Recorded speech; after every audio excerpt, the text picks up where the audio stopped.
interesting relation with Monique. Il s'est vécu with Monique. The commission, he knows what's going on. And Jacques, mon name.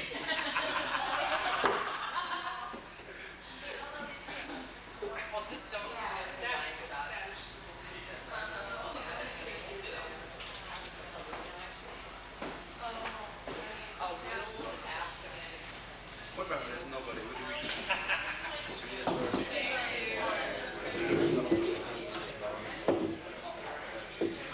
Good evening. Welcome to Second Wind. Our poetry reader tonight is Professor Michel Valentin. And he's reading for the fun of it, pour le plaisir.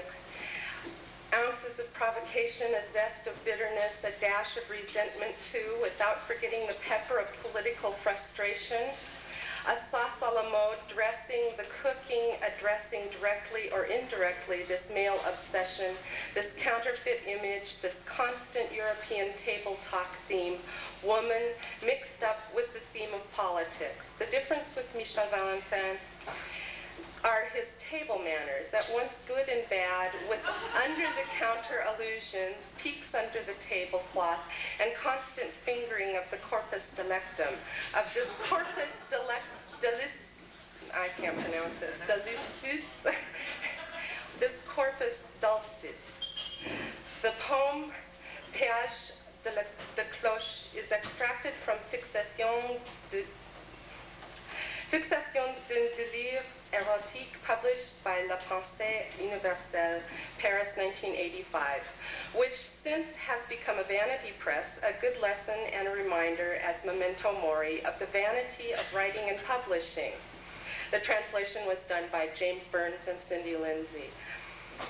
The other poem, The Houses of South Alabama, was inspired by a 4-year sojourn in Mobile, Alabama, and is part of an ongoing project. Professor Valentin will read his poetry in French, and Professor Fred McGlynn of the Philosophy Department will be reading the English translation. Fred McGlynn is a Butte philosopher.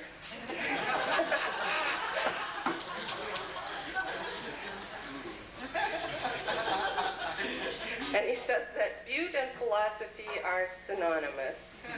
He's a renegade of the English language because of his Irish heritage. And so tonight he's taking on the hereditary enemy of the English, the French language.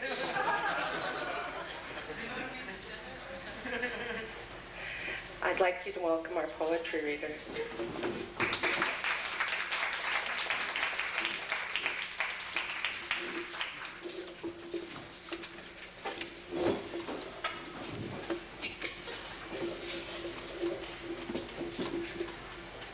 Péage de cloche. Crash of a gong. Oh, sorry. The toll. Coup de gong. Gnome frénétique. Boiteuse sourd. Énigmatique.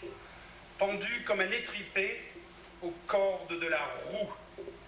Halluciné jouant au ludion. Grimaçant. Crash of a gong. Frenzied gnome Quasimodo, lame, deaf, enigmatic, hung from the ropes of the bell wheel, as one disemboweled, moonstruck, playing the simpering bottle imp. Dans l'épaisseur sonore qui déchire l'air, décharge du battant sur la panse, entre marteau et enclume, se charge la membrane de métal. In the deep reverberation which rends the air, a discharge from clapper to punch, between hammer and anvil, the metal membrane is charged. Figure au tympan claqué par le stylet, frappe de taille et d'estoc, coup de cloche, résonance du corps, vasque tragique.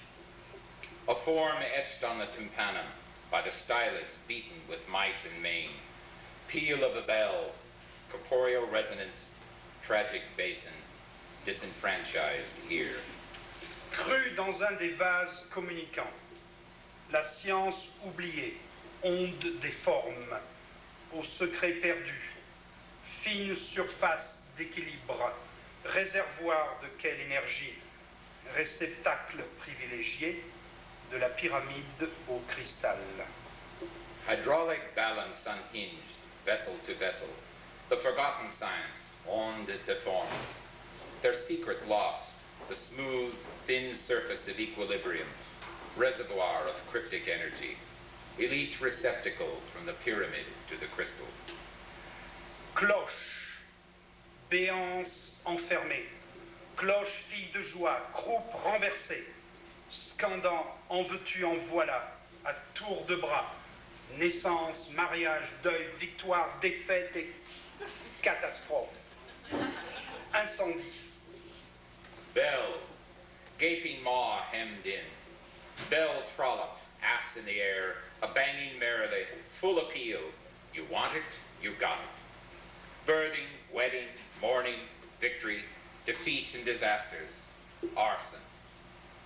Cloche d'alarme, cloche réveil, cloche du beffroi, tour Saint-Jacques, Jacques, gros Jacques, gros Jean comme devant, gros Guillaume, braquemar des Jacquemars qui connaissent leur métier, pilon de la boiteuse à coursis rythmiques. Alarm bells, belfry bells, orisons, Tower of Saint-Jacques, Jack the Knife and Jack Staff, John Thomas, Fat Jack Off, Jack Cop with his pants down, Fat Willie and Jack Pudding. The tool of these bell-ringing jacks of all trades, peg-leg of the lame hag, rhythmically whacking off her progress. Monsieur Pétau-Diable, qui coule un bronze sous les pas du bourgeois, une sentinelle devance les pas du guet. Sir Farteth the Devil, who defecates his bronze gift in the path of the bourgeois, the sentry forestalling the footfall of the watch. Cloche de la Saint-Barthélemy, appelant au meurtre, à la grande rectification, tocsin remplissant les rues, d'affolés, quand on vous dit que la sirène des pompiers appelle le feu. Ivre du manque, à cœur battant, à cœur tout rompre, cloche pensue qui met du cœur au ventre, cloche tam-tam à pamoison, sonnaille des semailles, cloche canon crevant nuage d'orage, fulgura frango. Bell of St. Bartholomew calling for murder, for the great rectification, tocsin filling the streets with madness as the fireman's siren invokes fire. With a mob drunk with lacking, with hearts hammering, with hearts rending, pot-bellied bell who puts someone in good heart, a swooning tom-tom bell, little pealings of seedings, bell cannon bursting storm clouds, fulgura frango. Cloche coulée en canon, canon de la défaite fondu en cloche, et le son part en fumée. Jamais l'héroïsme de la métaphore n'a été autant de fois happé par la boulimie de la métonymie, glissement dans la poche de mort, poche kangourou. Bells smelted into cannons, defeated bells cast into victory bells whose sound goes up in smoke. Never has the heroism of the metaphor been gobbled up so many times by the bulimie of metonymy, slipping into the body bag, kangaroo pouch. Voyage du bronze à travers les âges. Quand auras-tu effectué ta dernière escale, accompli ta dernière coupe sombre, avatar poli de Bristol glabre, glas et glaïeul, les déplacements d'hystère qui battent la générale, quand la cloche se fait tambour, branché spasmodique d'une cadence infernale, issue d'une cloche d'abondance, belle curve d'un mamelon au noir dessin, là. Journey of bronze across the ages. When will you have called on your last port, completed your last somber cutting? Glossy avatars of laminated cards, salvos of glass and gladiolas, uprootings of asteriums which sound the call to arms when the bell becomes a drum. Spasmodic, pulsated jets of an infernal cadenza issuing forth from a bell of plenty, a bellocopia, bell curve of a breast etched with dark schemes, there. Ces commodités foulées aux pieds. Big Ben contre Big Red. Juicy coming, banging bingo. Mort à cloche-pied. Quasimodo prenant son pied, à califourchant ce grand niais sur la panse d'une cloche. Veut-il encore l'encloquer? Ne voit-il pas ce grand enfoiré qu'elle est déjà grosse, grosse de ce putain de sort? Cloche, cloche-mère, matrice cosmologique, cloche, cloaca, cloaque. These commodities trampled underfoot, Big Ben against Big Red, Juicy coming, bingo, bango, clod-hopping death, introit of a coit, Quasimodo to get his thrills, strides, this big oaf, the paunch of a bell. Is he bent on swelling it into a humpbacked bell? Doesn't he see, this poor boob, that the bell is already pregnant with this whore of fate? Bell, bell mother, cosmologic womb, bell, cloaca, cesspool. Fusion furoncle de bronze magma qui délimite l'enceinte, pleine des différences, grand enfermement des antagonismes de classe. Cloque qui cloche. Pu de puits, éruption sonore qui porte la marque de l'origine. L'air tremble et la terre aussi. Jack-o'-lantern of alloyed bronze, which defines the confined, filled with discrimination, the great enclosure of class and clash. Blight on the bell, cracked stench of its innards, roaring eruptions, which bear the mark of origin. The air trembles and the earth shakes. Par-delà, indexant vers une vengeance de l'engeance, toujours reportée, toujours déplacée, par manque d'engendrement. Baraboudour et son chemin de cloche initiatique, que même les tremblements de terre ont du mal à mettre à mal. Beyond this, indexing toward the vengeance of the breed, always deferred, always displaced, year. Through lack of procreation, Barabadur and its bell path to initiation, which even earthquakes tarry too hairy. Bronze de bonze, tintanabulement, moignons et lépreux, sa glandouille et sa grelotte, tous très sautants sur des itinéraires d'évitement, offrandes douteuses et miettes de banquet, branlement, jarre monumental, cri des jarres, oie du Capitole, pied palmé, reine pédoc. Bonds and bronze, tintinabulations, little monks, lepers and leprechauns, frittering away and fretting, all dog-trotting on side tracks, dubious offerings and crumbs from banquet tables, jerkings in a colossal jar, jarrings of ganders, geese of the capitals, web-footed queen of the Visigoths. Cloche d'appel au banquet de la vie, festin littéraire en sourdine de bookworm. Mes souvenirs partent à la cloche de bois, présence tortillonnée en relief du verre taraudeur en creux. Bells calling to the banquet of life, sly, literary feast of the bookworm. My memories are taking French leave with a wooden bell, but for the winding relief of a wormholed verse. Cloche gourde, boitement à New York, quand tout lâche et cloche. On plonge plus vite qu'ailleurs à New York. Cloche à plongeur du restaurant de la 6e avenue. Ludion qui descend trop vite à ras entre alcoolos, clodo et godo, junkies and putes, battement du bitume défoncé, talons hauts, branle-bas des bas-fonds, charge à l'âme et coup de semonce, coup de gong, coup de foutre, le choc de l'abondance émiettée, retournement de cloche. Dumb bell, lame game in New York when the bottom drops out and hobbles.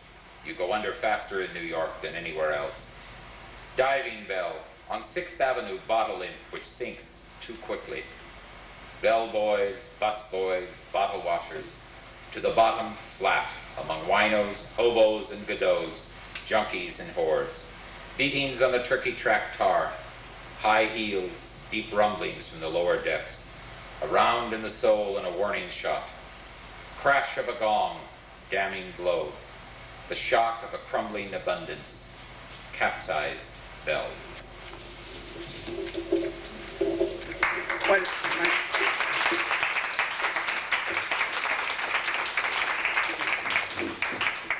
I'm afraid I've lost my voice now, so I'm my good American accent voice.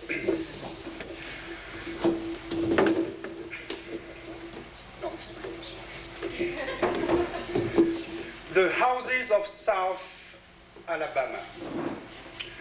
Low houses, mostly creeping up on the land inexorably, encroaching on the forest. Tall houses too, houses on the high, houses everywhere, houses on the sly, all in rows. Cities sprawling, tapes and winding their loops. And the great loblolly pine, which holds to its roots like a tightrope dancer, as drunk out, steamer with swaying mast trying to break loose, especially when the full force of the hurricane winds unleash their monstrous gale force, spinning vibrating lashes around the dead monocular whirlpool, lacerate the land with its cat o' nine tails, lard the farcical city with gargantuan spikes, comic pines from a cosmic matchbox. When the deep roars of the sea heave and pet the sandy stretches of the land, heavily, powerfully, when the sea and the sky and the air plow the land in unison and jam over the air and the land of the Alabamian landscape. Jungle bordering on the tropics, with the gripping vice of its vine on land and canals, kudzu and water jacinths, its bayous and swamps, beaches, forests and clearings. Houses tightly gripping their economy, restricted on its Amazonian surface, the rich scrap bounty where the poor eke out a living, hut cabin between water and land, bought by the developers, the relocators and contractors of consumption, prickly heat. Houses of the privileged, the happy few, the stop, more British than the Queen herself. When Her Majesty's man of war happens to touch the port of call, the South is at the gangway, like in the old days. The old and the new mixed up with a few Yankees too. Lawyers, doctors, landowners, professors too, all pushing gentlemanly for a pint of the King's Boot ale sold by green sea salt.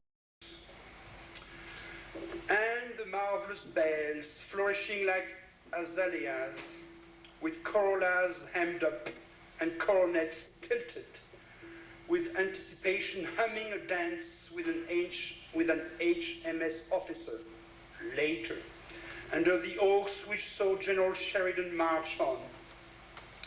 Far off in the Gulf cruised the Portuguese men of war, the fleet by Fidel underwritten, to smack at the skin of gringos and gringas. Houses in the middle too of the happy medium, relatively closed, relatively open. Kudzu threatened condos along the Gulf or the intracoastal canal.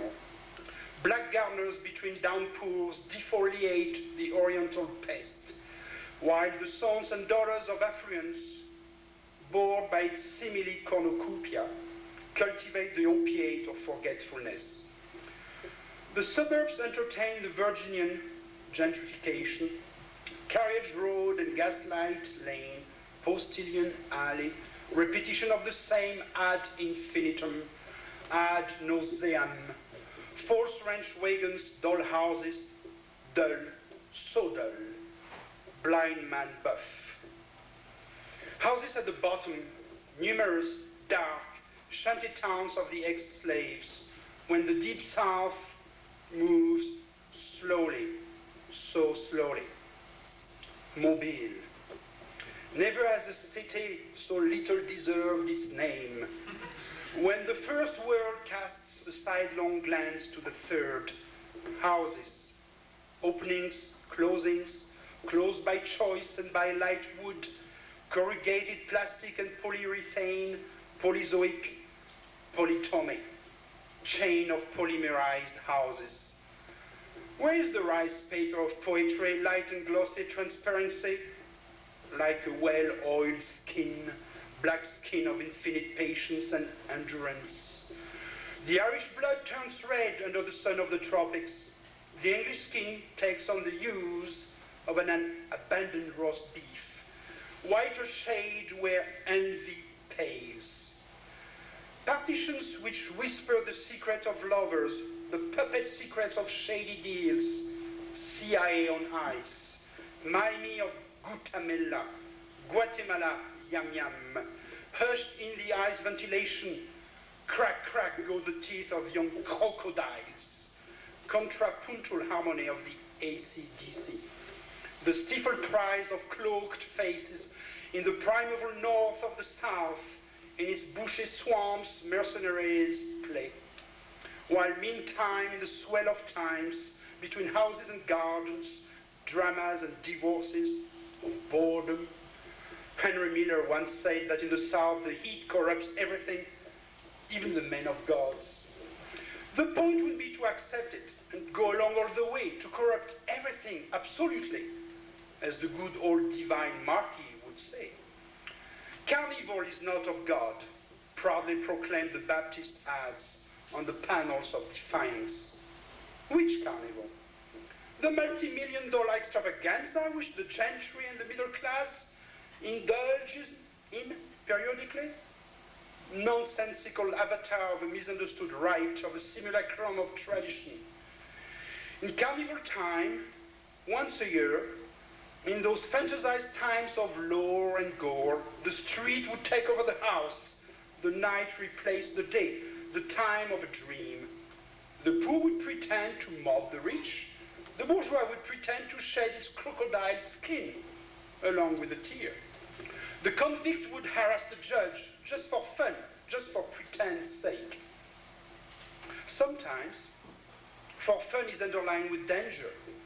The feast would sleep, the sluice gates wouldn't hold the flood, the fun would turn into fury, and the carnival into a hurricane. Like in the good old days when the watchtower, it's not on the city's historical tour, at the town limits would ring its alarm bells when the hordes of slaves would come riding into town.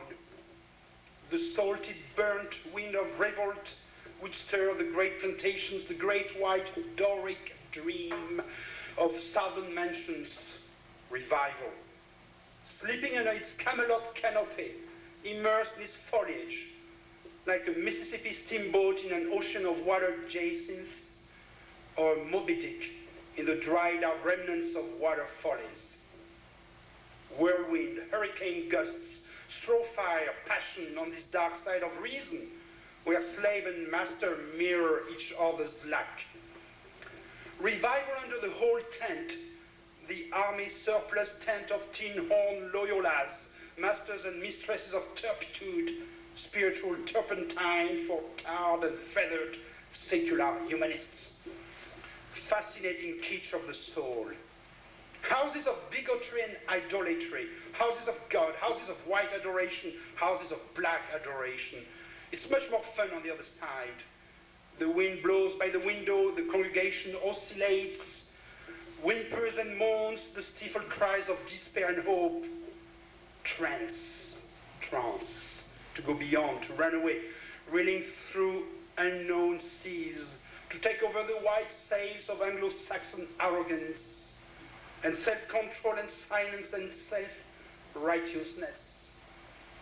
Turn them loose and darken them, color them with all the hues of the rainbow.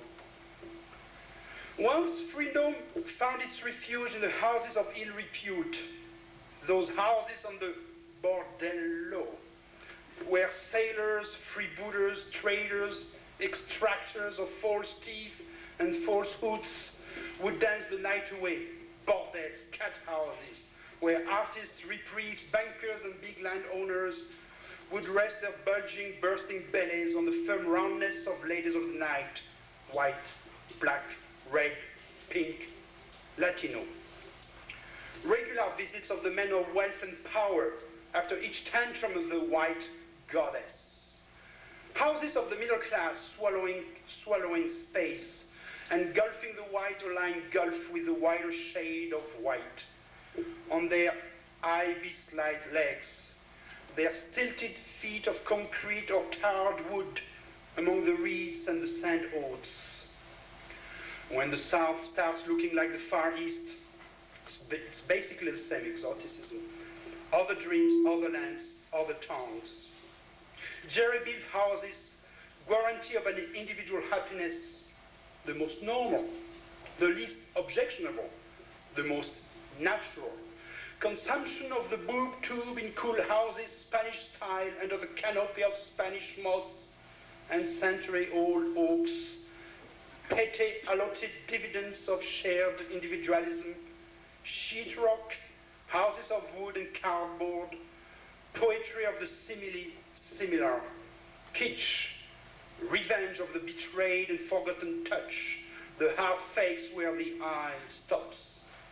Eateries, looking like Vermont barns, Key Largo wharfs, country kitchens, Mexican haciendas. Approved exteriors kept to neighborhood standards. We are coveting covers, envy and boredom, and with citizen harbored, hatred patrolled and forced, community of the same. Once a Harvard professor said, as a joke, repeated he, to the community meeting, let's put the National Guard and a machine gun too at the gate of our lovely subdivision. He still doesn't understand why the assembly hall cheered him. His eyelids are droopy with ivy. Furtivity of the Christian prayer. Mr. and Mrs. Everybody, devotion paid to the commonplace, the common sense between carport and television. Ordinary houses of poor taste, not even vulgar, but simply poor.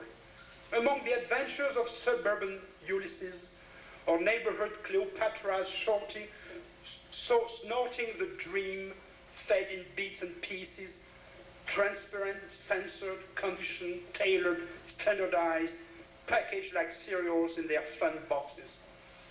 Marked by bursts of a nostalgia for energy, a time and place where we were, when we were purer, loftier, higher, even though we seem to touch the moon at times today.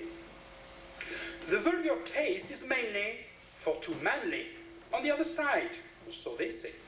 In the middle community, houses of the rednecks, the white trash, yards, vulgar, full of kitsch and refuse when one knows not a better way to say no than spoiling the good-tasting eye, the middle or even the high eye, bushy middle brow against high brow, gypsies, Indians, poor whites, and the impoverished offspring of ex-slaves, all marring the motherland, rusting appliances, old salted cars and tires, defying leftovers of commodity, even a commode, remnants of entertained dreams too, thrown at the face of the driver-by, the garbage-shocked middle class, the commodores and coroners of citizenry. The cornucopia is throwing up, aluminum bobbing up and down in the arms and channels of the Alabama Riviera. When the southern maids go hunting, playing thousands in the Florida jungles, or old man of the sea with radar and depth finder. Oh, houses of 4 dimensions, where are you? Glass enclosures, transparent walls, radiating partitions, curved separations, looping stairways. We have nothing to hide, nothing to protect, and the street is invited to our table. Not even the conjugal bedroom after it has worn out its title of bridal chamber, its French windows left ajar. More ruse than style, so that the peekers may glimpse at all those dirty little secrets that the Anglos call French, behind draperies that have not yet absorbed the hues of red and black anger. Let's have, instead of a pale version of the homestead, houses for all purposes, multi-houses for a multi-headed people, a multi-heading dream, tiny houses, little houses, grand houses, hotbeds of activity, rather like biological cells branching out through the airwaves, leaving the surface intact, dream of a new social architecture, a radical venture in the realms of the dream, houses of South Alabama. Open your shingle roofs to the rays of the sun, and the beam of the moon radiate away the radon, poisoning your absence of basements. Our next reader tonight is Cindy Linse. Cindy is from where Montana turns into North Dakota, or I think that's Billings. She made her debut as a pianist, composer at the age of 9. After realizing that she would never replace Liberace or ascend to the right hand of Andy Warhol, she decided to take up the theater and spent 8 years as a costume designer. At the age of 27, she decided to consolidate all of her efforts as a fiction writer. Cindy is currently a candidate in the MFA program at the University of Montana. Cindy Linse, writing is a willed act of schizophrenia. Please welcome Cindy Linse.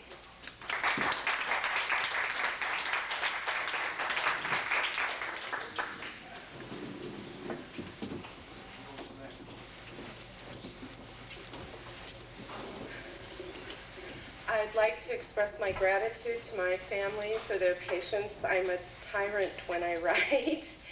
And I'd like to dedicate this story to a woman named Odile Ferland, who walked into my life 2 years ago and shortly thereafter walked out, leaving behind her a legacy of her indomitable will in the face of extreme adversity and marginalization. Here's to you, Odile. I don't know whether I'll ever understand it all, but I'll keep trying. I'm wearing some of your clothes tonight, and maybe somewhere in America, as you tuck your son into bed, you're wearing some of mine. What the Dead Angel Said. Mitzi and Orlean found the dead angel in the barrow alongside I-90 between Columbus, Montana, and the rest stop, a discovery which seemed to call for change in plans. They had been heading east toward Billings, hoping to pick up a little cash in a hotel room for a couple of days, since they were both in dire need of a shower and manicure. The ladies were on a holiday of sorts, a working holiday. It all started when Orlean turned up in Mitzi's crib with 10 kilos of coke and a duffel bag. Mitzi's only prior contact with Orlean had been a few clipped greetings of the sort denizens of the Tenderloin are in the habit of making, and an accidental encounter at Girardelli Square that led to cappuccino and cheesecake at the Just Desserts near the marina. Orlean was older than Mitzi and beginning to show signs of that frantic anxiety typical to 30-year-old women in the business. As she bent to pull handfuls of travel brochures from her bag, rattling on a mile a minute about all the places she'd always wanted to see, her loose silk camisole slid up her back, revealing the smooth curve and dip of her buttocks where the skirt slipped away from the flesh. Her translucent ivory hips swelled slightly from her waist, and above that, a number of purplish or jaundiced blotches marred her skin, indicative of multiple negative contacts with her pimp. Mitzi played the sympathetic listener, and they parted outside her building, exchanging those worn-out promises to get together again soon, though they both knew that on the Tenderloin, friendship is a liability. Mitzi unlocked the door to her room, feeling that the woman was nice, too nice to have survived in this business for as long as she had. So it was something of a shock when a week later, Mitzi answered the knock on her door to find Orlean, raccooned in tears and mascara, standing on the threshold, duffel bag in hand. "I'm going," she said. "Gonna see the Space Needle, the gardens in Vancouver, check out Custer's Battlefield, get me some Black Hills Gold, and then head on south for some real Cajun cooking and Florida sunshine." "That's terrific, Orlean." She dug in her coat pocket for a Kleenex. "Yeah, Orlean, just fab. Glad you could drop by on your way out of town. You want to come along?" The Kleenex disappeared. "I mean, I got all this coke, enough that we could both have plenty good time and still be able to cover expenses. Let me show you." After a little rummaging in the duffel bag, Orlean produced 2 5-key packets of powder. "Good God, where'd you come up with that?" Mitzi moved to touch it, to assure herself of its reality. "Hey, you better just pull that all inside here before somebody else sees it." Mitzi slid the door closed and shot the deadbolt while Orlean launched into her last encounter with Marcel, the pimp. The woman laughed and cried at the same time, her peroxide head bobbing back and forth as she described the beating, interrupted by a florist with a delivery, then a phone call. Marcel turned to knock her across the room into the coffee table, then stood over her and said, "I've got business to take care of, but I'm not through with you. I'd better find you here sitting nice and pretty on that sofa when I get back, or they won't ever find all the pieces I'll make of you." He retrieved his suit coat, adding, "And clean up your face. You look like a fucking leather boy." She'd been about to follow orders and rinse herself in cold water when she thought of the flowers. Marcel would sure be happy to see her smiling beside all those flowers. There must have been 3 or 4 dozen in a big Chinese vase, but when she pulled off the paper and stuck her finger in the vase to check for water, she touched on cellophane. And when she pulled that out, lo and behold, 10 keys of coke. She got to thinking maybe it was a sign or something. It sure was enough to go traveling on. Jesus Christ, Arlene, did he knock all your brains out? You are in serious shit now. If I'd been you, I sure as the hell wouldn't have stopped to chat with an old comrade. He's going to turn the loin upside down looking for you. Arlene stared, incredulous hurt swelling up behind her eyes. It made Mitzi want to slap her. What did she want? Sympathy? "Yeah, you're one hot ticket item now, babe. You better run and run fast." Arlene heaved heavy sobs. Her body slumped, completely limp except when a gasp of painfully drawn air twisted her entire torso. The fine line of her calves, her thighs and hips rocked to the rhythm of whoops and piercing sighs. Her long white neck and one bare shoulder trembled. "Come with me, Mitzi, please?" Arlene wiped a hand across her face and her eyes emptied out into a bottomless blue-gray that tugged like the tide. Then she dissolved into shudders again. Stupid bitch. She doesn't think beyond the next move, does she, Mitzi thought. How the hell she survived this long, I'll never know. God, look at her, helpless. Beautiful, but helpless. Mitzi thought of her mother lying on their bed, dress ripped half off, sobbing out her father's name long after the man had slammed out the door and roared down the road for the nearest bar. Mother had lain that way, bare shoulder trembling, flanks rocking, a sight that completely overwhelmed reason and sent shivers born of a dread beyond consciousness down Mitzi's spine. Poor mother. Poor me. "What we need are some disguises," she said out loud. Arlene didn't hear her. Mitzi hustled to collect her things, clothes, toothbrush, makeup, wigs, all the tools of her trade. And 20 minutes later, 2 leather boys left the building by the front door, headed for the bus depot. That was 3 weeks ago. They'd had dinner in the Space Needle and stole a flower from Vancouver. Neither one of them knew the name of it. Arlene pressed it between the pages of a Sidney Sheldon novel. And they'd held each other in their arms while they slept in a dozen ritzy hotels. Then Arlene lost the coke. Some hotel maid was probably really living it up right now. But it didn't really matter. In some ways, it was harder to sell drugs than sex. And besides, the coke constantly reminded them of the threat lurking everywhere. They were better off without it. They still had their bodies. They still had each other. So they thumbed their way through Washington, Idaho, and Montana, having just been let off at the rest stop west of Columbus. They'd been on foot for about a half an hour, and there it was, a dark lump beside the highway.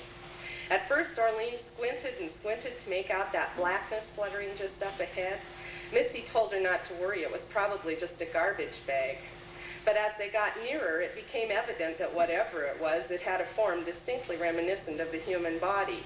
Mitzi felt a tingling along her spine, and Arlene broke into a trot, then a run, screaming, "Oh my God, it's a man!" Mitzi's duffel yanked hard at her shoulder and slammed into her thigh, but she ran nonetheless. Arlene had stopped beside the body, and her hands flew up to cover the large O of her mouth.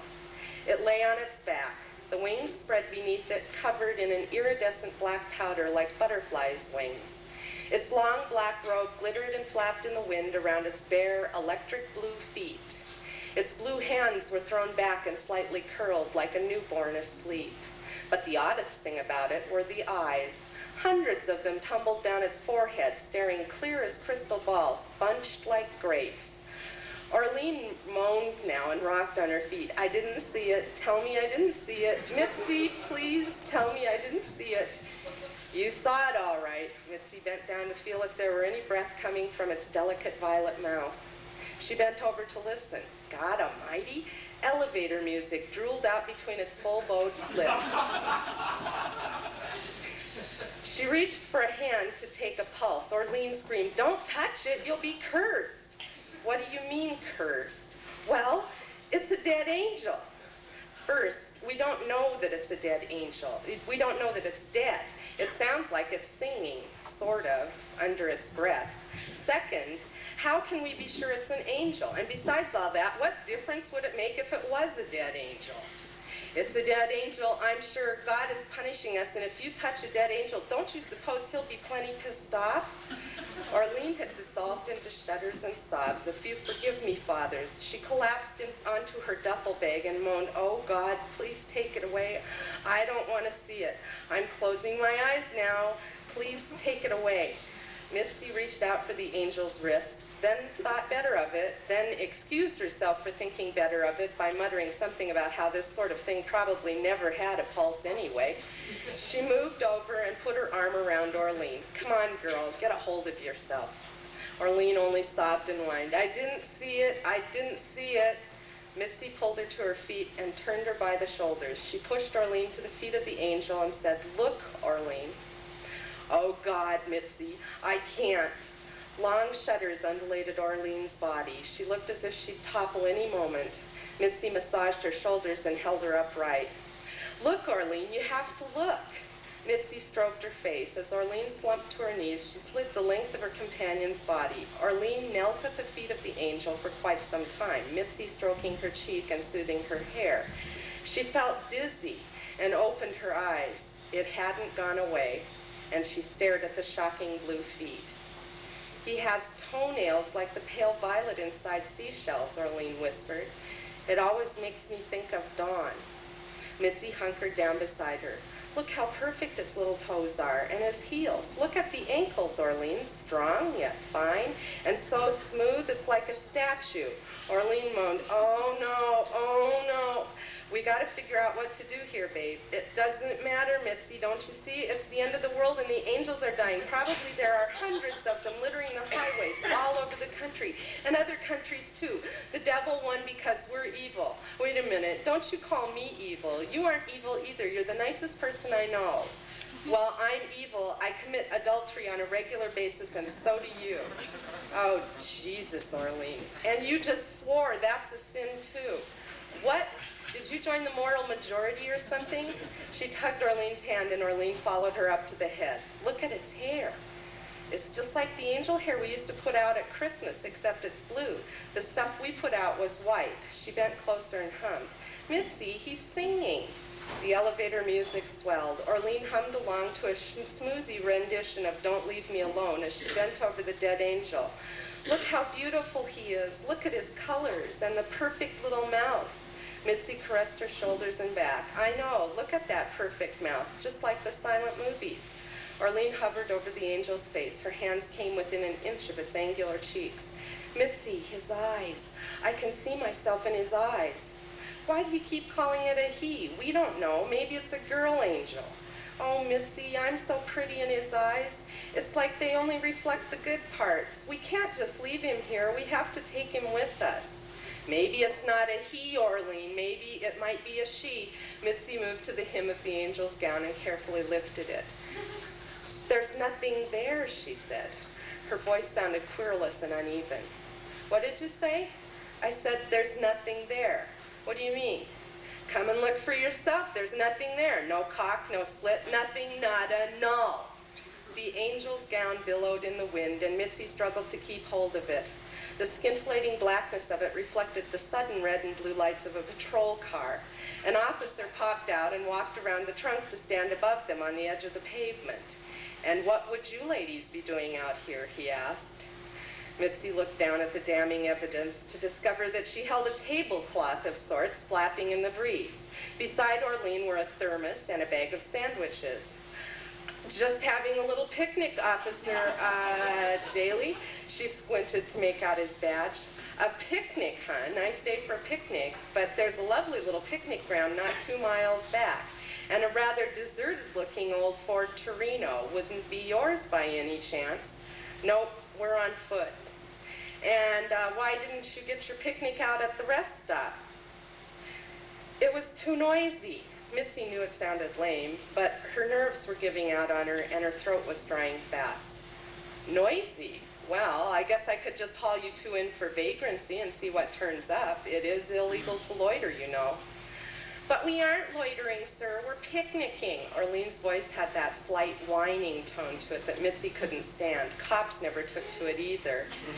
He stepped down and began to reach for Orlean when a crackling and an excruciating buzz bleated out of his radio. He returned to the car, opening the passenger door to expose the rifle mounted beneath the jockey box.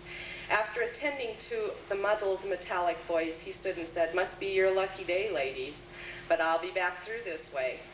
He pulled out quick and was gone long before the sound of his siren died in the air, long before Mitzi's heart stopped battering her rib cage, long before she realized that she was once again holding the hem of a dead angel's gown. "See, we have to take him with us. He really wants to go, you know." Orlean was hoisting his shoulders. "Help me get him up." "Will you quit calling it a hymn? Mitzi, help." "Oh, Jesus, Orlean. And quit swearing. It burns his ears like mercurochrome."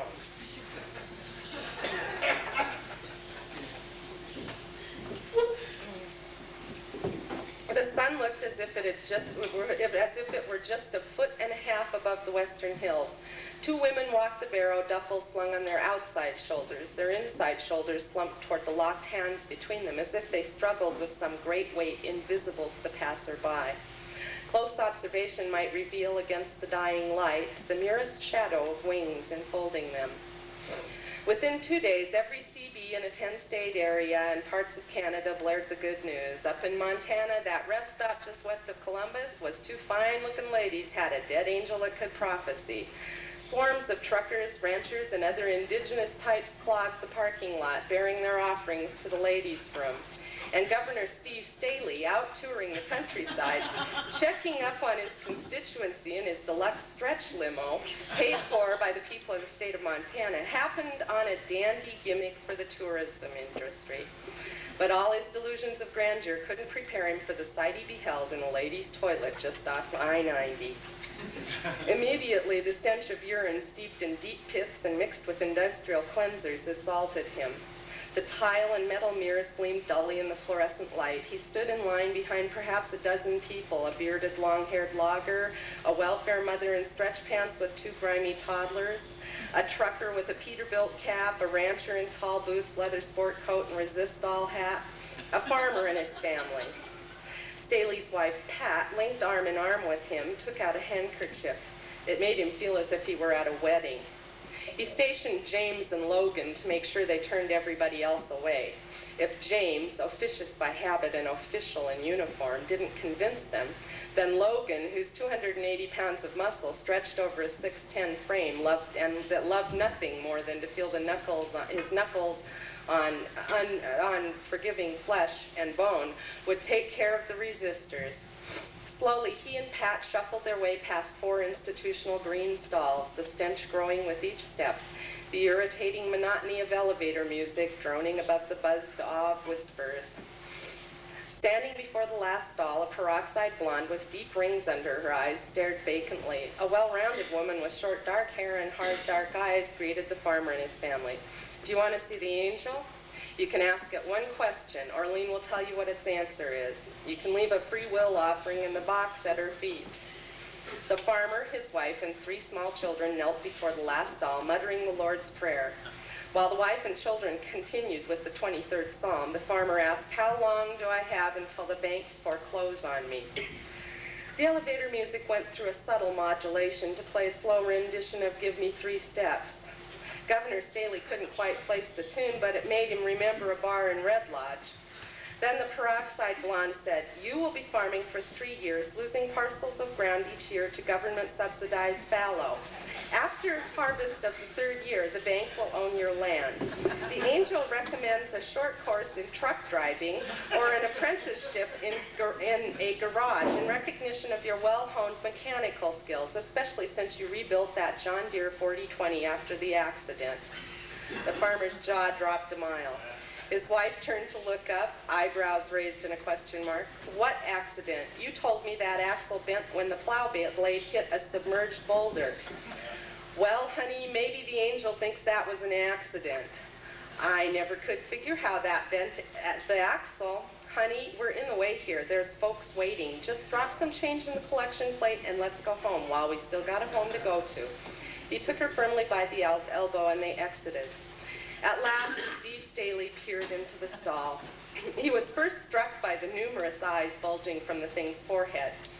Then he noticed the black leather corset and intricate web of leather straps that held the figure in a seated position on the toilet.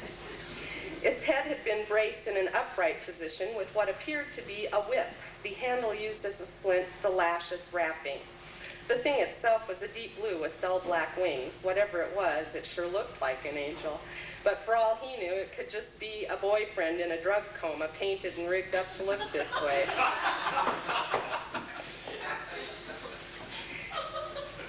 He wanted to see if the wings were really attached. This is lovely, ladies, almost too good to be true, but then I've always been the doubting Thomas type. You don't mind if I reach in back here just to make sure those wings are real, do you? Governor Steve Staley reached behind the angel to peel back the fabric where it was slit open to the lower back. He exposed the two joints just below the shoulders, knobby, wrinkled with loose blue skin. The wings sprouted out of these joints. He felt his stomach swoop around and upside down, but he'd learned to keep a smile on his face through worse situations than this.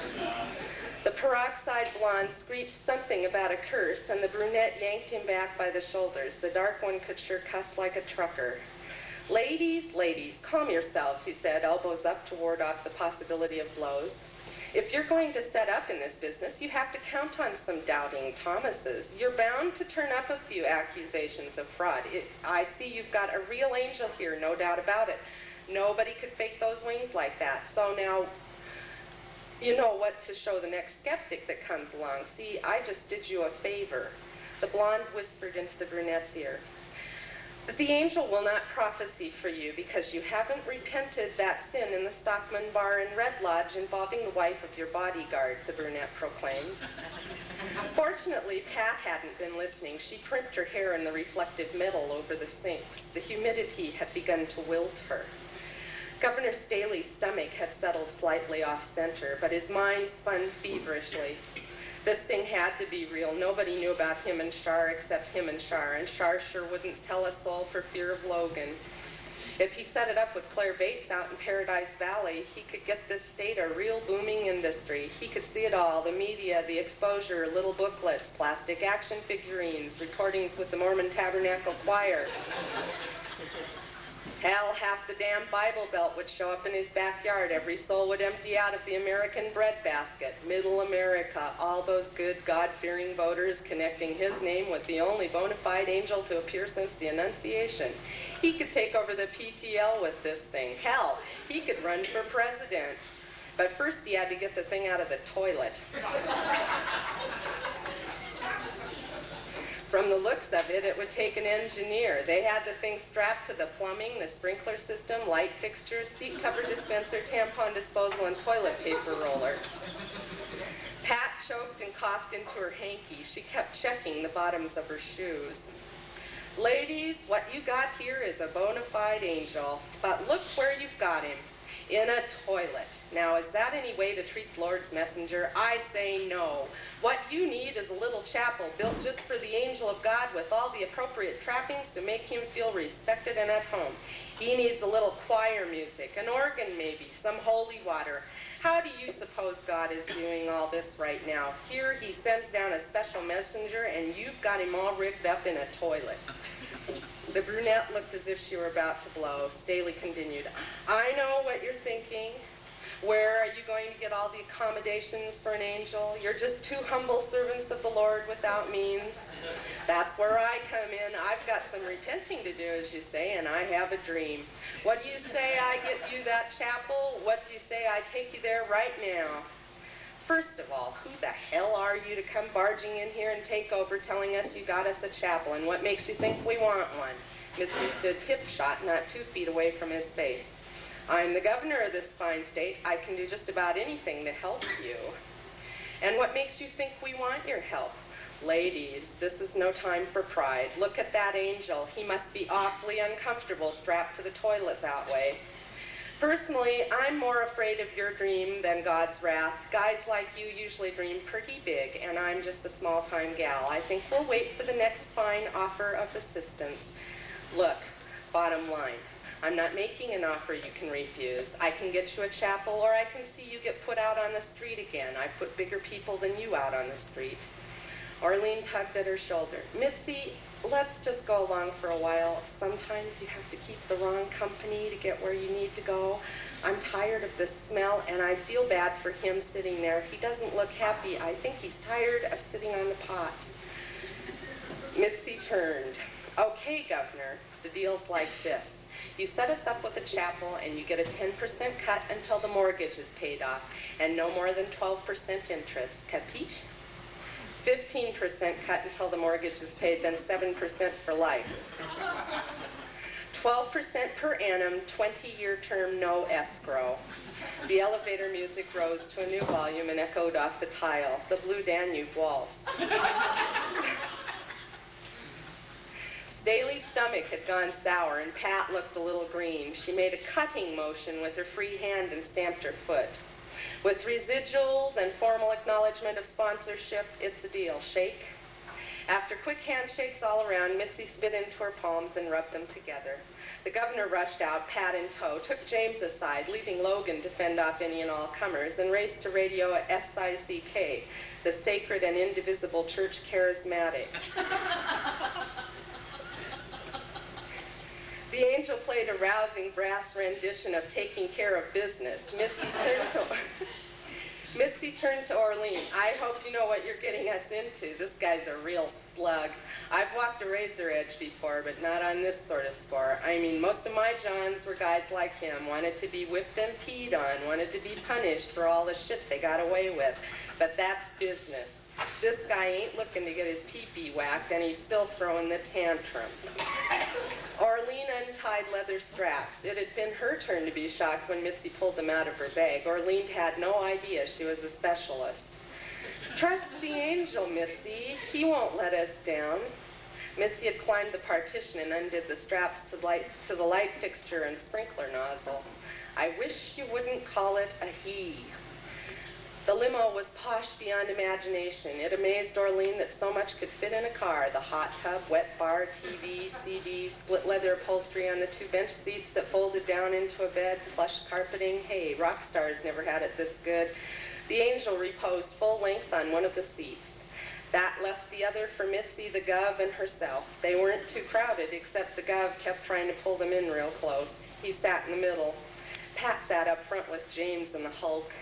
They'd been cruising now for about 1 martini. Orlean had never cared for juniper juice. It just didn't taste natural.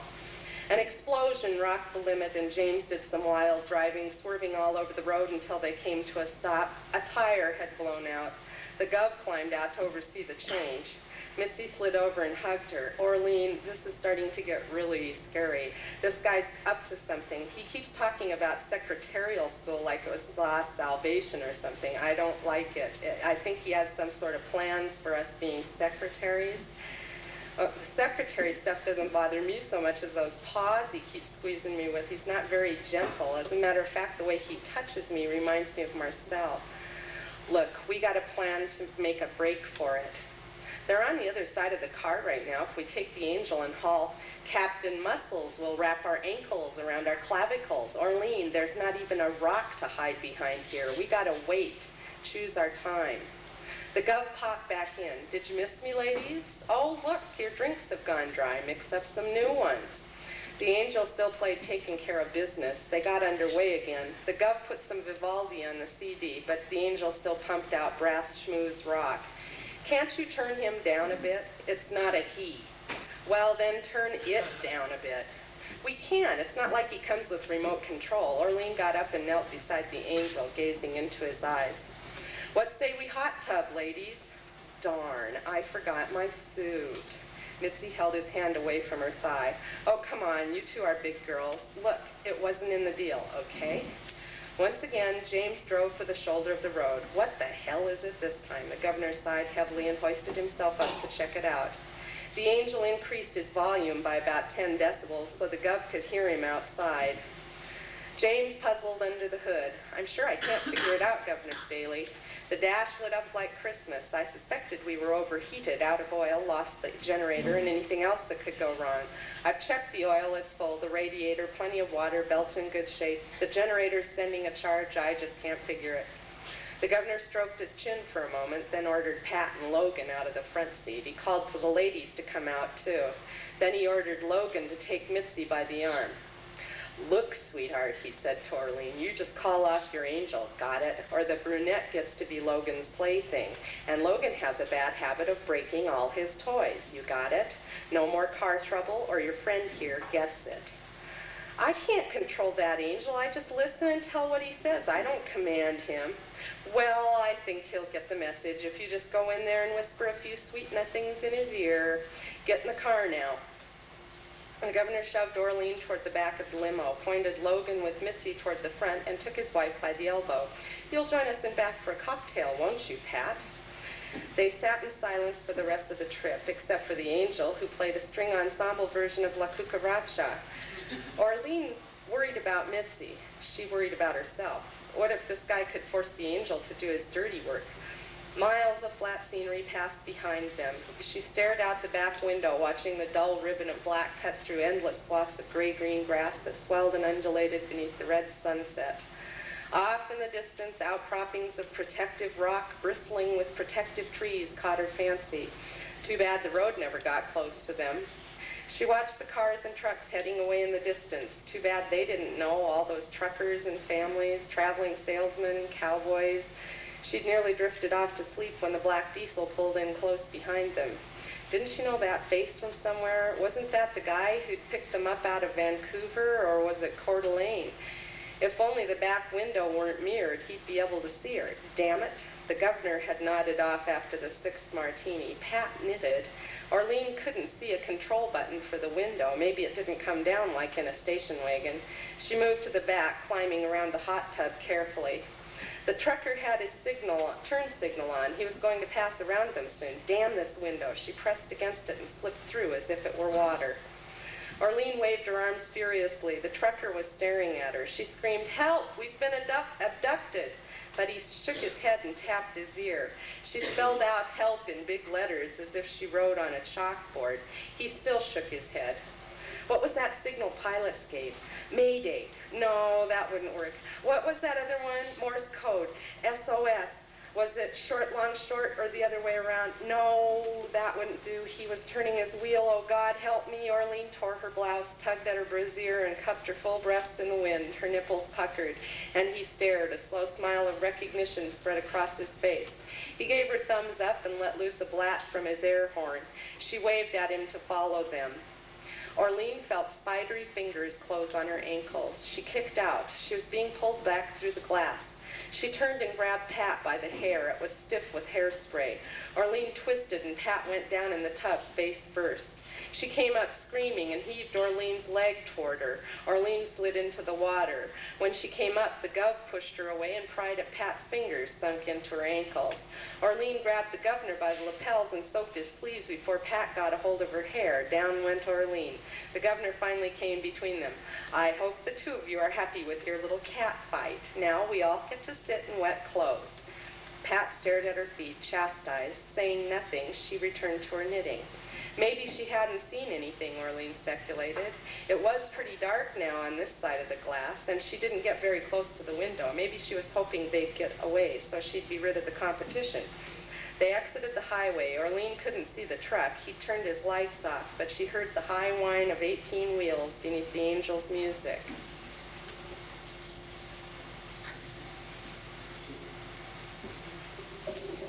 Red Runspar thought he was hallucinating when that gal popped out the back window of that big black limo. Thought maybe he'd picked up some food poisoning and made a note never to eat sausage, gravy, and biscuits for lunch in Nile City. Only half of her came through the glass like one of those cartoons, waving and screaming at him, and he just sat there tapping his ear like a stupid, as if he could hear this hallucination if it weren't for the engine. Then she'd whipped out those titties, and he remembered. There were 2 of them just outside Vancouver on a lark, full of spirit like they'd just unloaded some heavy burden. They were a couple of loose ponies from somebody's stable, out running with the freedom of it in their hair, their eyes, their big soft flesh, freelancers. And now this one was urging him on, waving for him to follow. He wondered where the other one had disappeared to. It didn't exactly look like an invite. She looked pretty worried, like maybe she'd just been corralled again. Yeah, sometimes the big black and white wasn't so easy to read. They'd been damn fine women, different, special. He'd picked up a plenty of hitchhikers, more than was wise maybe. But they were usually down and outers looking for something better, greener pastures somewhere else. Not these 2. They weren't looking for anything. They were seeing. He'd felt pretty bad about having to leave them off at Spokane, but he'd had a load to pick up. He was hauling about 2,100 square feet of prime beef right now in the reefer. Maybe they'd wait for it in St. Paul. He could always cook up a blowout or something. After all, he was the red man on this particular stretch of road, and if he couldn't understand loose ponies and freelancing, who could? He'd seen it often enough on the res, people who just couldn't get loose. People that got loose a little bit before they got corralled up again, broken spirits. Hell, it had taken him 9 years and a couple illegal activities to break free and get a truck of his own. He didn't like to think about losing it, but it was their spirit he respected, that wild, unburdened life coursing through them. And somehow following just felt like the right thing to do. Maybe all that angel business on the CB had gone to his head, but he could feel it, the rightness of it. They'd turned off for Paradise Valley just after dark, and now they'd pulled into a pretty well-fortified compound. Paramilitary by the looks of all the coiled barbed wire on top, 10-foot chain link, double watchtower at the gate, a couple commandos with automatic weapons perched in the nests. Didn't look like the sort of job for one crow in a tractor trailer rig. He'd better head back to the Husky in Livingston, see if he couldn't round up some reinforcements. He thought maybe he must be crazy as they said he was. What he was contemplating couldn't be explained any other way. But he drove on by another ranch up the roadways and backed the rig around and headed for the Husky truck stop. Logan, the Wonder Monkey, had deposited Mitzi and Arlene in an underground complex of some sort with yellow radioactive symbols on the heavy baffled doors. The lights had gone out around 10:30, 11 o'clock, shortly after they were locked up. Now they sat on the lower bunk in their little cell, arms around each other. Arlene had cried herself out. Mitzi just smoked cigarette after cigarette. You know, I really miss that angel. It's not like the coke. When we lost that, I felt like something very heavy had just come off my back. This angel's different. Now that he's gone, I feel like I'm sinking. Tomorrow would have only been the 3rd day we had that angel, but I miss him like my mother. I mean, it's not like you aren't good company or nothing. I just miss that angel. Know what I mean? The end of Mitzi's cigarette flared. She didn't answer. I didn't tell you about my mother, did I? I was meaning to get around to it, then that angel turned up, and somehow I never got to tell you. Arlene, it doesn't matter. You don't have to tell me if you don't want to. I understand. I had a mother, too. In some ways, you remind me of her.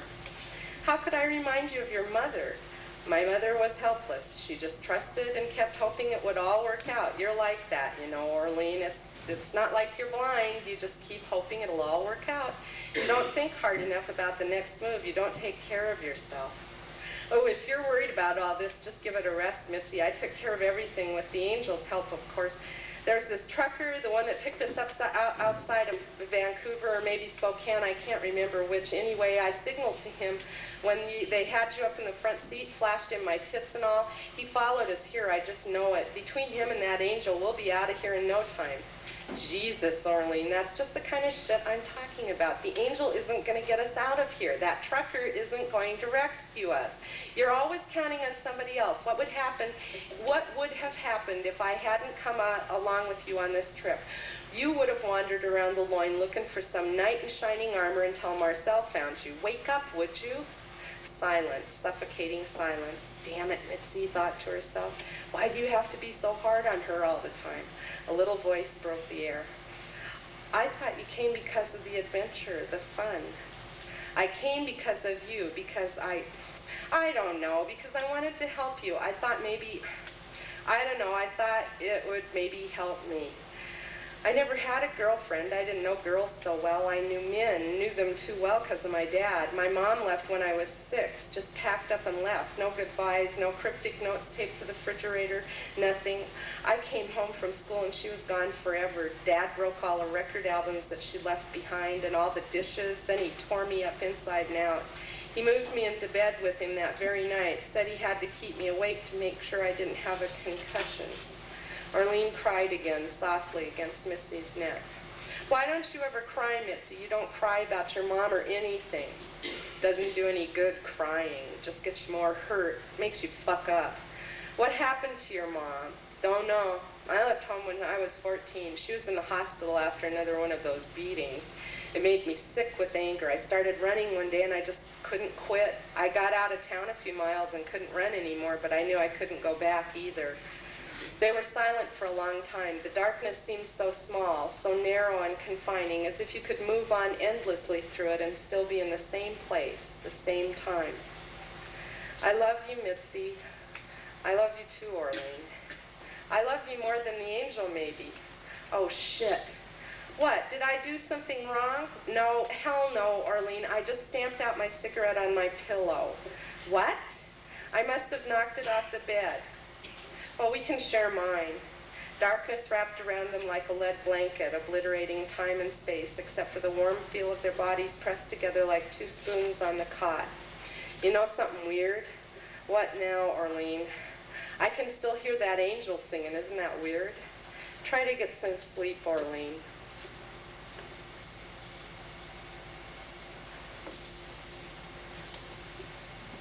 The angel lay on a gurney in a tiled, surgically antiseptic room. Electrodes sprouted out of his flesh, wires and gizmos of every kind. A flat-lined EEG screen sat beside the gurney, a Geiger counter, radioscope, spectrometer, and a microphone dangled just above his mouth. Claire Bates sat before the controls of about $2 million worth of computerized recording equipment, the green glow highlighting the stack of blonde on top of her head. I've done every test I can possibly do and turned up nothing.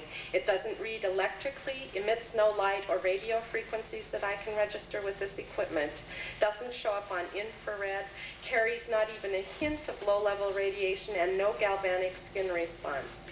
If there's a code here, I sure can't crack it. Claire turned to face the governor.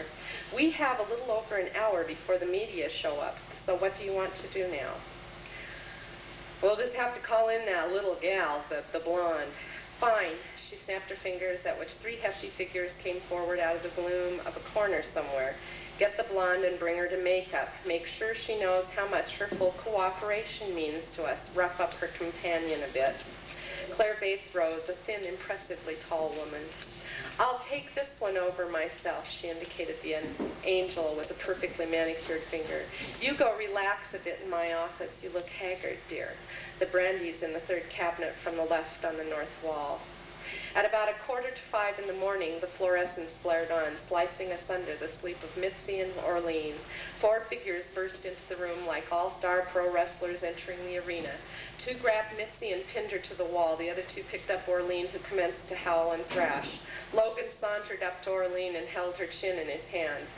So you understand how much your full cooperation means to us, he said. He ambled to where Mitzi squirmed against the wall. One ape-like hand reached out and tore the blouse from her chest. The other hand curled into a granite-hard fist that found no resistance in her soft white belly. Mitzi slumped forward, choking out a thin stream of bile. Arlene bit off a shriek and relaxed the instinctual spring to aid, sinking back on her heels. She hung her head and exited quietly between the 2 guards. An old battle axe with skin the tone and hue of wallpaper paste entered the cell, pushing a small cart on top of which sat an electric typewriter. With a voice like ice in a blender, she said, "Your breakfast will arrive after you complete your first lesson." As she bent to plug in the typewriter, a small girl pushed in a chair and disappeared. Her captors brought Mitzi to the chair and seated her. Sit up straight with your elbows level with the keyboard, your feet flat on the floor. Your chair should be far enough away from the desk to allow your hands to rest straight above the keyboard.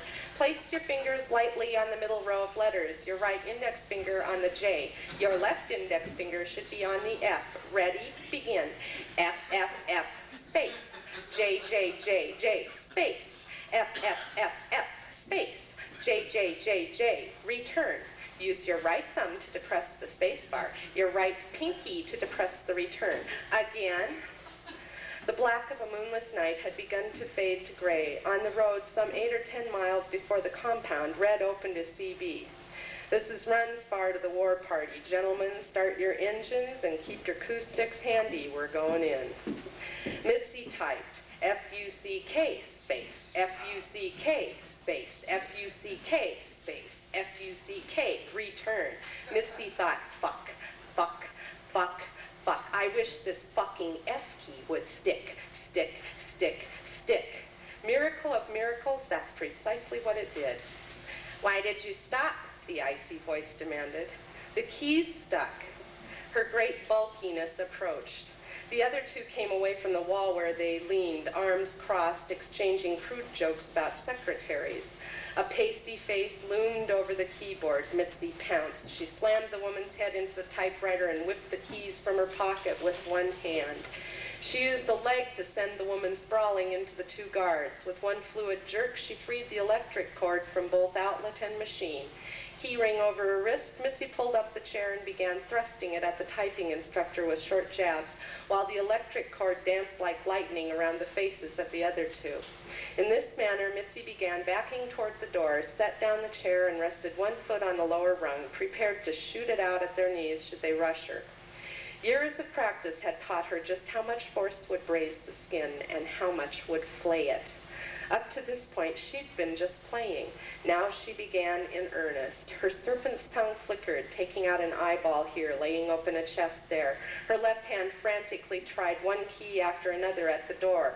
By the time she had the right one, the typing instructor crouched in a far corner, nursing a split scalp. One guard writhed on the floor, clutching his groin, while the other stood, hands up, backing slowly away. Mitzi swung the airlock, hurled the chair at the sole guard remaining standing, and passed beyond the door frame. She swung the leaden portal shut and sent home the bolt. The opening strains of the Hallelujah chorus led her through a rabbit's warren of passageways until she finally reached a door to the surface. Precious light, air, and there, just across the parking lot, jammed with radio and TV station vans, lay an oddly gleaming metal and glass structure the shape of a pentagon. An awesome spire-cum-radio tower soared up from its center. Orlean was just being hustled through the door by two of the ogres. Mitzi set out at a sprint and reached the double doors, arched and embossed with gold, just in time to hear the heavy echo of their closing. She pounded frantically, screaming, "Let me in! Open the doors, you chicken shit bastards!" She was about to hurl herself at the portals when dozens of diesel trucks streamed in through the gates. One vaguely familiar, front end wrapped in lodgepole pines that bent from the fender to the air hood, took out a watchtower and came straight at her. Others poured through the chain link and barbed wire at every imaginable point. Some tipped dangerously this way and that, yet on they came. The first truck stopped just before her with a mighty heaving and hissing of air brakes. Red Runsfar spotted the other one, the brunette, in front of the pentagonal building just as he crashed through the gate, swinging wide to take a leg off the tower. He pulled up in front of her, swung out his door, and hollered, "Where's your friend, the blonde one?" She pointed at the closed portals, then ran toward him like a high jumper. She was up beside him, sitting shotgun in no time. "We gotta break down the doors. They won't let me in. They have her trapped in there," she said.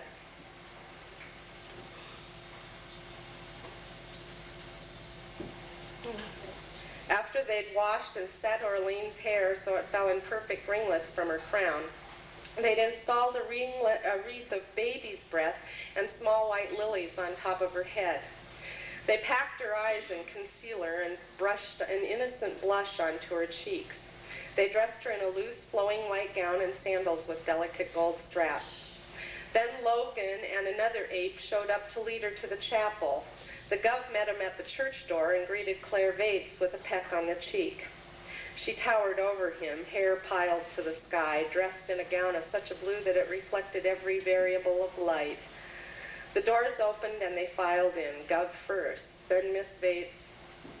And just before he closed the doors behind them, Logan whispered in her ear, "Remember your friend." The sanctuary was shaped like a pentagon and filled with TV cameras and recording equipment. The choir stood behind the altar and the congregation fanned out on all remaining sides. The governor preceded them down the main aisle to take his place in the front pew on the pulpit side where Pat awaited him. As he reached his place, the choir commenced the Hallelujah chorus, and Claire Bates slowly processed toward the altar. Her towering hair had blocked most of the view, but when she reached a certain distance, the center of all attention became visible to Orlean at last. Her fingers flew up to protect the O of her mouth. Hanging above the altar, nailed to a cross with railroad spikes, wings held outspread with hooks and wires, her angel drooled out elevator music, his head slumped forward, multitudinous eyes bubbling out of his pate. Orlean ran down the aisle, shoving Claire Bates into the camera from Channel 13, screaming, "Oh my God, what have they done to you?" By the time Claire Bates had recovered herself, Orlean was up on the altar. The wine spilled into the wafers at her feet. She tugged futilely at the spike through the angel's feet. The governor motioned for Logan and the ogre. They charged up the aisle like bulls in a china closet, upsetting several more cameras and reporters. The congregation, wanting above all to be on TV, sprang to their aid, and Logan and Mr. Muscle were soon crawling with an infestation of small yet persistent media personnel and exposure seekers. Claire strode to the front, immune to the chaos behind her. As soon as Orlean's feet hit the altar, the Hallelujah chorus had begun to swell, and it now burst apart, partitions exploding, tripled. Harmonies sprung, resonating against each other to create patterns of sound unduplicable by computer or recording equipment. Tones never before heard by human ears spiraled and webbed the air. Orlean tugged furiously at the spike, pulverizing the wine and wafers beneath her feet, and freed the angel's crushed toes. Claire Bates grabbed her ankle, and she lashed out with the other foot, sending the woman sprawling. She climbed the angel and hung from the crossbeam of the crucifix to unset the hooks in his wings and yank at the spike through his right arm. As the Hallelujah chorus built toward an end, a subtle descant like timpani drums rolled beneath the angel's unbearable fortissimo. 100 diesel engines revved, 1,800 wheels bit into turf and gravel. The choir split and scattered before the amen, clutching their hands to their ears. Cameramen and reporters abandoned their equipment. Claire Bates tottered at the pulpit, hair imploding to a rat's nest. Just as Orlean worked the last spike from the angel's left hand, an 18-wheel Fury burst through the portals and cruised up the aisle, scattering pews and cameras, screeching to a halt at the altar. The angel floated free of the cross, Orlean clinging to its neck. Mitzi hopped out of the truck and guided the angel as if it were a helium-filled balloon to the cab. She scooped Orlean from its embrace as it slumped into the diesel. As the angel split the final chords, the Amen, into a multiplicity too enormous for comprehension, Red Runsfar revved up his truck and crashed through the altar, the choir loft, and the far wall of the chapel. The radio tower come spires shot sprays of golden sparks and tipped over.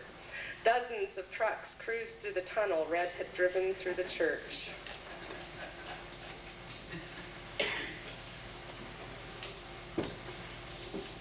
Mitzi sat at the end of the sleeper bunk playing checkers with Red, who had taken out the passenger seat and reversed it for just this purpose. Orlean lay reading a Harold Robbins novel at the other end of the sleeper.